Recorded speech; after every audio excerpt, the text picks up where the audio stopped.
One UI 9 versus One UI 8.5 isn't a big a jump as you're going to expect. For example, the first thing you'll notice is that the quick settings toggles are a little bit bigger, a little bit thicker with the brightness and the volume sliders on One UI 9 versus they are on One UI 8.5. But there's a lot more changes under the hood that you might not know about just yet. Let me show you what they are.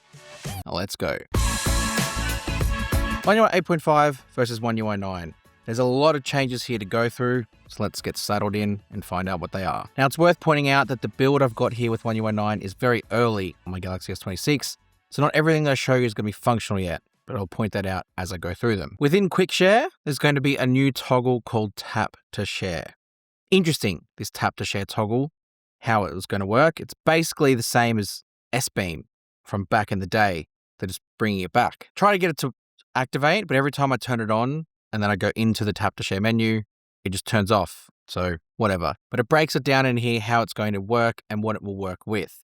Things like contact profile cards and photos and videos. You'll be able to tap to share, and then it'll initiate the quick share connection and send the file over. Like I said though, it's not active yet. So every time I go out of it, it just turns it back off, so it won't work. Hot on the heels of the Bixby update with One UI 8.5 with the integration of Perplexity, One UI 9 has got a new Bixby set of widgets. You can see in One UI 8.5 that Bixby widget option is not there, and then in One UI 9, there's a new set of widgets for Bixby to activate. All of them contain an element of type text as an option. The voice option with Bixby on One UI 9 isn't active yet, but you can just type in the text prompt and it will work. And it's actually really, really handy in the stuff that it can do. It's basically the same as what it can do on One UI 8.5. It just now gives you a shortcut. So you can kind of leave the power button set up for Gemini and then have Bixby set up as a widget. Nice. There is a new Samsung DeX user interface. Well, new is probably a little bit too strong of a word. I mean that it's just got a new user interface for the desktops that have been introduced. So with One UI 8.5, you could add in up to 4 different desktops, and you had little plus icon in the right side of the screen. You could add in the next desktop and then it cycles through to it. With One UI 9, Samsung DeX is going to allow you to press the plus icon at the top, and then it's got a new visual along the top to show you all the active desktops that are open. And then you can easily switch to the one that you want to change to. That's cool. And within that as well, there's also a new option to send an open app to the desktop that you want to send it to. That's a new option that's been put into Samsung DeX with One UI 9. There's also in the connected devices Samsung DeX settings a new option to be able to have the taskbar auto hide. It was a toggle that existed before. It's now just been brought more to the surface so you can access it easier. Now diving into the camera, there's going to be some updates to a user interface within the camera. But again, it's very slight. It's all to do with the Tilter wireless lens controller. You see the little toggle appear in the top right corner of the camera app in all of the camera modes, but that feature existed in One UI 8.5 inside Camera Assistant, and you have to make sure that toggle is turned on within Camera Assistant for the toggle to appear within the camera app. It's not there though in the camera app on One UI 8.5, but the toggle exists in the Camera Assistant. So you just have to make sure that toggle is on and it will work. But at least now with One UI 9, it brings it to the forefront a little bit more, and you can see what Tilter wireless lens controllers are connected when you tap on it. For example, right now it's none. There is going to be some new Galaxy AI features. And I'm not talking like, again, new is probably a strong word, but I'm talking just some extra toggles within Galaxy AI. You will notice straight away how much more refreshed and cleaned up the Galaxy AI menu looks. I'll talk about the settings and the refresh to that in a moment, but when we go into things like Photo Assist and we go into Create, there's a new toggle in here to have it auto give you a prompt based off what the photo looks like. The English is a little bit, the English example, the description of it is, the description down below, the description leaves a lot to be desired. In the construction of the sentence, it's a little bit broken English, but you get the idea based on how it explains it to you. Although I went to try it, and this is an example of the software not being finished yet, it doesn't work. The Photo Assist continues to bug out and just has absolutely no function whatsoever when you go into Create with that toggle turned on. But like it explains it, its whole purpose is it analyzes the photo and then gives you an example of a prompt you could use to change the photo or make it better. There's also a new toggle within Audio Eraser.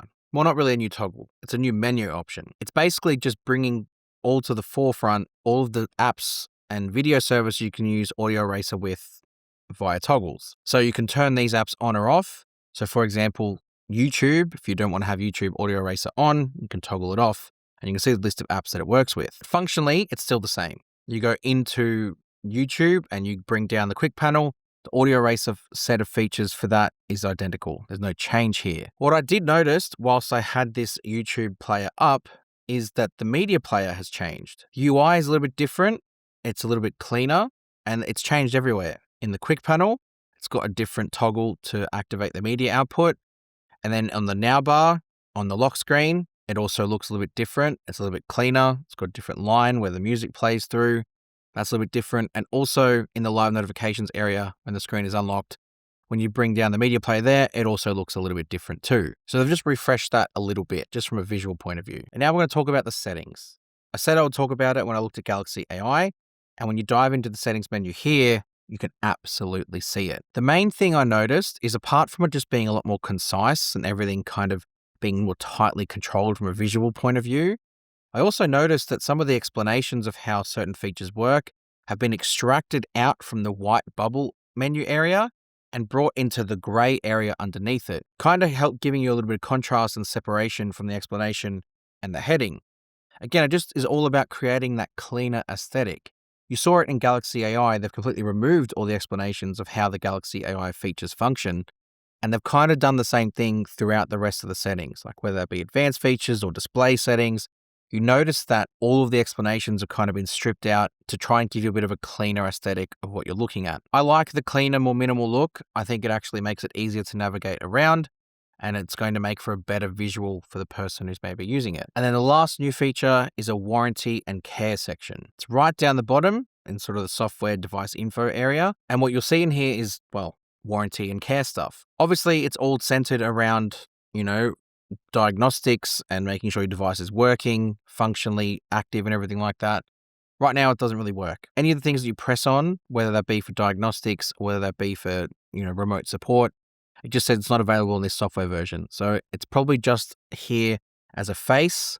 Another example of it not working is it says the warranty expires in January 1970, which is 56 years ago. So that's obviously not active properly yet.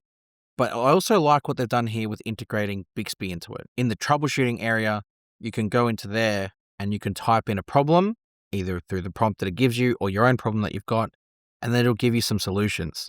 Just taking AI and putting it into a useful, practical way to help you solve problems on your phone.